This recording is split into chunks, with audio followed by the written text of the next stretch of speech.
আপা তুমি কাঁদতেছো? ভাইজানের বন্ধু চইলা গেছে। খুব ভালো হইছে, আমার প্রিয় পুতুলটা ভাঙা ফলাইছে, আমার সর্বনাশ করে গেছে। উনি তোমারে ঠিক এমন একটা পুতুল তোমার বিয়েতে উপহার দিছে। এমন একটা পুতুল মানে? এই যে এই পুতুলটা তোমারে দেওয়ার জন্য দিছে। এই পুতুলটা উনি কই পাইলো? কই পাইছে জানি না, এই কলা পাতার বউ পুতুলটা দিয়া বললো এটা তোমার বিয়ের উপহার। তার মানে উনি কি সেই অপু? সে অপু মানে? তুই বুঝবি না, উনি এখন কোথায়? উনি তো চইলা গেছে। আমার অপু, আমার উপর আমি যাইতে দিব না। তোমার অপু মানে? আমার ছোটবেলার বন্ধু অপু। অপু কই? অপু চলে গেছে। আমার অপুর কাছে নিয়ে চল। তুই বলে অপুর অপমান করছস? আমি তো চিনি নাই, ও আমার সেই অপু যারা আমি সারা জীবন ভালোবাসছি। যা ঘরে যা, অপুর কাছে যাইতে হইব না। প্লিজ আমার অপুর কাছে নিয়ে চল। আজকে তোর বিয়া, তুই এগুলো কি কইতেছ? শান্ত, তুই আমার অপুর কাছে নিয়ে চল। বলছেন ও চলে গেছে।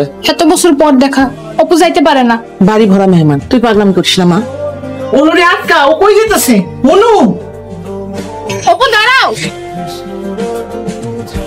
তুমি যে আমার অপু, বলো নাই কেন? বলতে তো চাইছিলাম, আজকে তোমার বিয়ে দেখে বলতে পারি না। জানো, আমি সারা জীবন তোমার অপেক্ষায় ছিলাম। আমিও তো তোমার কলা পাতার বউ বানাইতে তোমার কাছে চলে আইছিলাম। চলো আজকে আমি তোমার কলাপাতার বউ হবো।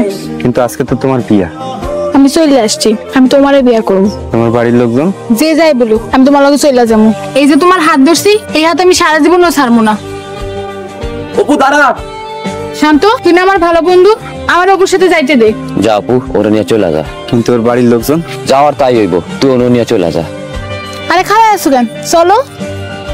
অনু কই? অপু অনু নিয়ে চলে গেছে কাকা। তুই ওরা যাইতে দিলি কেন? অপু আর অনু একজন আরেকজন রে সে ছোটবেলা দিয়ে ভালোবাসে। সেই ছোটবেলা কলা পাতার ঘরে ওরা একজন আরেকজনের কথা দিছিল বিয়া করার। এত বছর পর অপু আইছে, আমি আর ফিরাইতে পারি নাই কাকা। ওরা ভালো থাকবো কাকা। জামাই বরযাত্রী অগর আমি এখন কি উত্তর দিব? বিয়া তো এখন হয়ে যায় নাই, চলেন ওদের বুঝাই বলি। এই চলো আমরা একটা কলা পাতার ঘর বানাই। আগে বিয়ে করুন, তারপর। তারপর কি? তারপর আমাদের বাসর রইব কলাপাতার। আমি বউ সেজে বসে থাকবো, তুমি জামাই সেজে আইবা। আর আমি আমার কলা পাতার বউরে পরাণ ভইরা দেব।